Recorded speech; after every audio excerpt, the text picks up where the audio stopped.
किस्मत से ज्यादा और वक्त से पहले कुछ नहीं होगा भैया। तुझे पता माँ क्या कहती थी?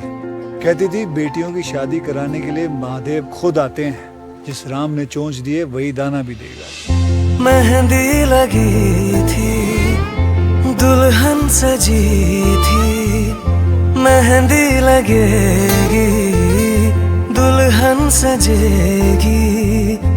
आंसू छुपा के तेरा भाई हंसेगा, डोली को कांधा देगा और ये कहेगा तेरे साथ हूँ मैं, तेरे साथ हूँ मैं, तेरे साथ हूँ मैं, तेरे साथ हूँ मैं।